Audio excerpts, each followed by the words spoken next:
Okay. Unas tanan akong gipasalamatan ang matahom nga awit nga gihalad sa atong duha ka mga batan-on no. Unindot kaayo nga naa sila ni adtong talento nga gihatag kanila. Okay, ako wala jud ko'y talento aning magwali. Napugos ra jud ko kay ato maning obligasyon nga magpahat jud ta sa maayong balita, no? Morning pa baron, dili na. Unsaon nga buntag manggad na ko ni gi-prepare kaganina lang gyud. Kay wa na gani ko kapaminaw sa an hour of dawn tungod sa kakapoy namo. Kay nag-test the anniversary mi. Oh, di ba? Tungod sa kakapoy na buntagan permi, wa nakapaminaw ug kaganinang buntag lagi ko nakasayo og mata. Oh, kani. Akong gi-prepare alang kaninyo, alang sa atong pagkaon ning kabuntagon o kaudtohon. Okay. Saan naman eh? Nag-prepare ko 15 ka slide. Unsa man na inyong nakita din na? Wala. Hala ka. Unsa man na nga sign? O, nag-ampo. Asa pa na nato makita? Mag-comments gani tag-amen sa kuan? O sa ato ang cellphone, di ba? Ato ang gi-comments nato na. Sa ato pa, kani.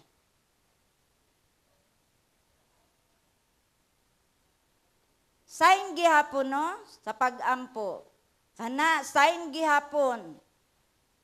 Kani, sign gihapon sa atong pagpangamuyo ngadto sa atong buhi nga Dios. Prayer. Daghan kayog kahulugan kining pag-ampo, no? Seeking God's favor. Pouring out one soul to the Lord. Crying out to heaven. Drawing near to God. Kneeling before the Father. Kanang tanan, mga kahulugan sa pag-ampo. The offering of adoration, confession, and thanksgiving and supplication to God, which is the Supreme Being. Tanan natong mga pasalamat, pangamuyo, atong gitugyan sa Ginoo, no? Pero unsa man jud ay akong topic niini nga kabuntagon? Kani sa women's ministry ni nga pamphlets issue ni. So diri nako gikuha. Kini siya sinulat ni Bill May. Agwanta mo ron nga mahapnan siguro ta. Baka maabdan tag alas 5. Sugot ra mo? Dili. Okay. Ang uluhan sa atong pagtuon ning kabuntagon, babag sa pagtubag sa pag-ampo. Dili di ay tanan nga pag-ampo gitubag. No? Naaday tay pag-ampo nga kita mismo, kitang tagtungod, naadi ay mahimong babag sa atong mga pag-ampo. Unsa man kana? Sa gibasa sa atong igsuon nga makita sa Proverbs 28:13 nag-ingon, kadtong nagatabon sa iyang kalapasan, dili mo uswag, apan bisan kinsa nga nagasugid ug nagabiya kanila, makadawat og kaluoy. So duha ra gyud atong kapilian diri mga kaigsuonan. Tabunan ba nato atong sala? Ang resulta, dili ta muuswag. Pero kung atong pilion, nga atong isugid og magabiya sa atong mga sala, makadawat kita og kaluoy. So naana sa matag usa ka nato ang pagpili nining kabuntagon. Gusto batang magmauswagon og makadawat sa kaluoy sa Ginoo. So kinahanglan atong hiklin ang atong mga sala aron takos kita magadawat sa mga panalangin nga igahatag sa Ginoo sa matag usa ka nato. Padayon ta sa atong pagtuon. Unsa man day ka ng mga babag sa atong pag-ampo? Una, pagpangayo alang sa sayop nga mga butang. Ikaduha, mga kasalanan nga natabunan. Ikatulo, window shopping, saladay na, no? Oh, ikaupat, gusto sa atong kaugalingon nga pamaagi. Oh, ang atong kaugalingon, kita gyud magbuot. Oh, sunod, ikalima, kasamok sa panimalay. Kinsa mang panimalay nga perpekto? Wala, no? Moabot jud na siyang kasamok sa atong panimalay. Kana mahimo pud siyang babag sa atong pag-ampo. Ang ikaunom, wala kaila kaniya, mao na ni ang pinakalisod, no? Kaning wala kaila kaniya.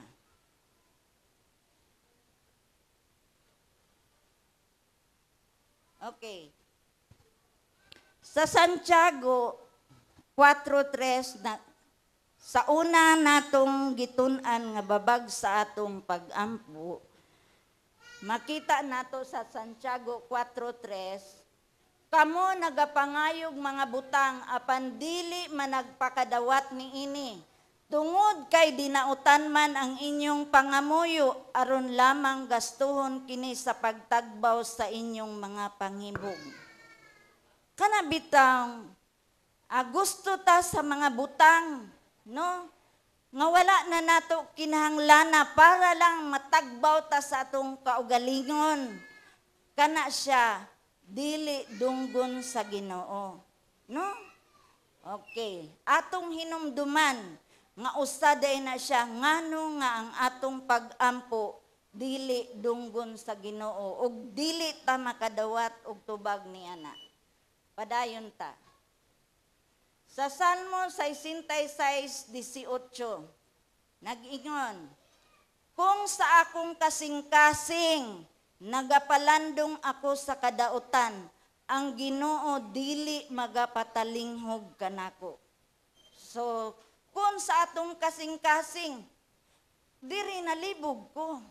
Kanang magapamalandong bitaw ta, di ba ang atong huna-hunaon ang maayo jud. Kani diri nga verse, kung sa akong kasing-kasing nagapamalandong ako sa kadautan, ang Ginoo dili magapatalinghog kanako. So, diha pa lang sa atong kasing-kasing, kung ang atong gipamalandong, kung ay atay plano ngadto batok sa atong igsuon nga dautan, ang Ginoo dili gayud magapatalinghog ni ana. No? Kay self-gratification naman gihapon na. Kay ang imo ra gihapon nga kaugalingon ang imong gihuna-una tungod sa imong plano, batok sa imong isig katawo. Sunod, sa Mateo 21:22. Naana ta sa dali-dalion na lang gyud nato ni kay kabalo ko nga gipanggutom na gyud mo diha.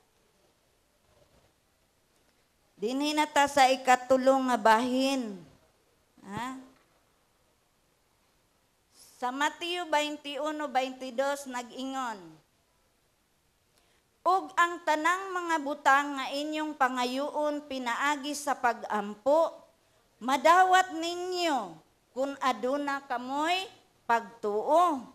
Kung gituuhan nato nga kanang mga butang nga atong pangayuon pinaagi sa pag-ampo, madawat ninyo kini. Kana iyang pasalig sa matag usa kanato.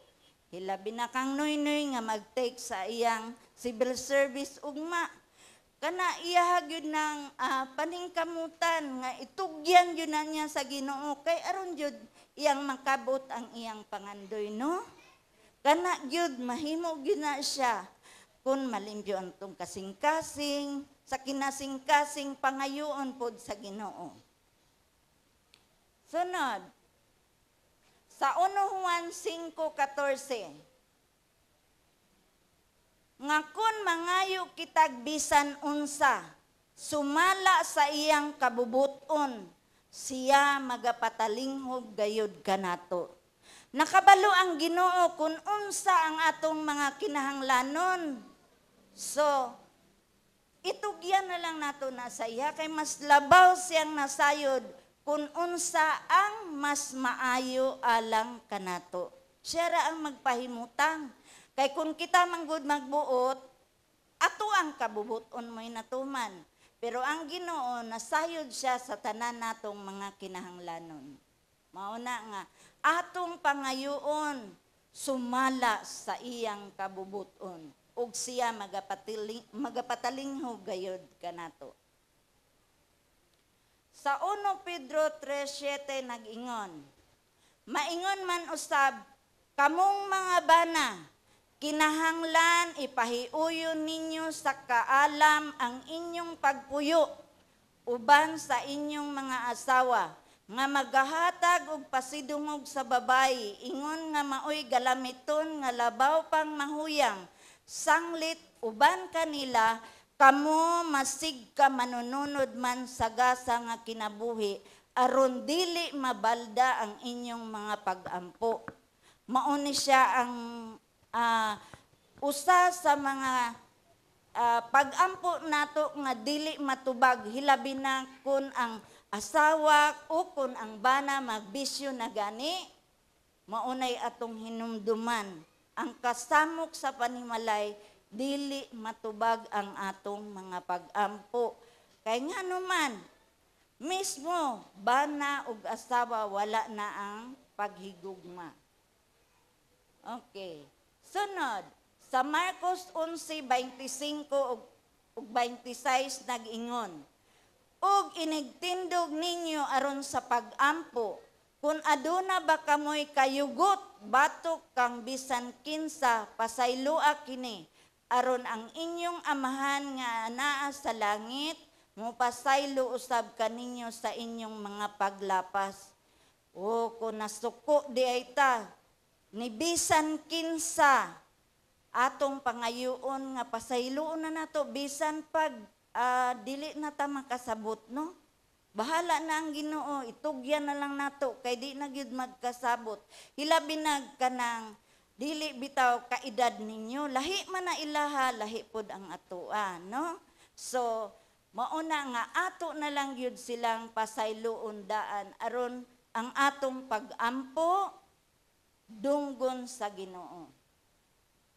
Sa 26, apan kung dili kamo mo pasaylo, ang inyong amahan nga anaa sa langit, dili usab mo pasaylo sa inyong mga paglapas. So kailangan jud nga atong pasayloon, no? Kita nasayod nga nakalapas ana, no, pero kita na lang mga antigong musabot kay kun kay kita man nasayod kun unsa ang maayo. Hilabi na karon nga ato na ning nakatunan nga babag di ay kaayo ni sa atong mga pag-ampo. Sa Mateo 7:21 ug 23, mauna ni ang pinaka sa last, no, nga nag-ingon nga wala kaila kaniya. Mauni ang sa akong paminaw dili lalim, no, kay ngano sa dugay na nato nga simba, sa dugay natong pagpaminaw sa mga pulong unya sa katapusan inani ang atong madunggan, no? Sa Mateo 7:21 nag-ingon, dili ang tanan magaingon kanako Ginoo, Ginoo, makasulod sa gingharian sa mga langit, kun dili kadto lamang nagatuman sa kabubuton sa akong amahan nga anaa sa langit. Ug sa 22 nag-ingon, daghan unya ang magaingon kanako niadtong adlaw, Ginoo, Ginoo, dili ba managhimo man kamig mga propesiya tungod sa imong ngalan, ug na nagpagula sa mga yawa tungod sa imong ngalan, ug nakahimo sa daghang mga milagro tungod sa imong ngalan.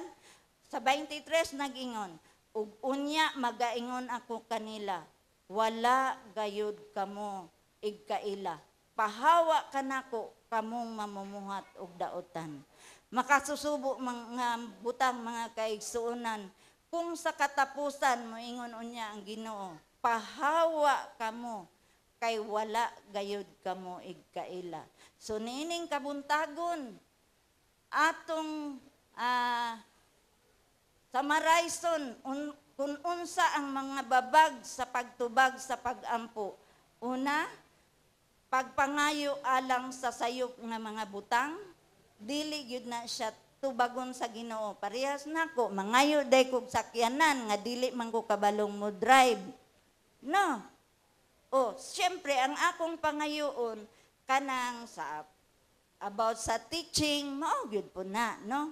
Pahiuyon sa akong kinahanglanon. Ang ikaduha, makasalanan nga atong nabatunan, atong gitaguan. So, ato nang tan-awon ang atong kaugalingon karon. Unsa may gitaguan nako sulod sa akong kasing-kasing. Naa ba ko'y mga gisipit-sipitan diri nga mga kasalanan, no?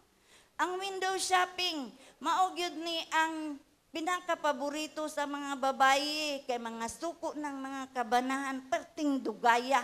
Kay tuwa pa, sige pa nang yawat atong 25 tabos, piso, ana, hangtod mahapnan na, no? Mao gyud ni ilang kontra nga kanang pag window shopping sa mga asawa, dili day na siya maayo. Ang ikaupat, gusto sa atong kaugalingon nga paagi. Kitay magbuot pareha sa nag-ampo nga Ginoo, tagai ko kapika sa akong kinabuhi, pero maayo gyud to siya. Inana example, no? Mo na siya gusto sa atong kaugalingon nga mga pamaagi. Ang last, ang ikalima, kasamok sa panimalay, ug kana atog yun ang sulbaron, bana ug asawa. Ug ang last, usa ka mapait nga kasing-kasing. So, atong hinumduman nga ang Ginoo dili motubag sa atong mga pag-ampo kung kining mga babag anaa pa kanato. So, atong usbon nga atong itugyan ang tanan ngadto sa Ginoo kay siya ra ang mopahiluna kanato. Thank you for bearing with me. Good afternoon na. Good noon. Happy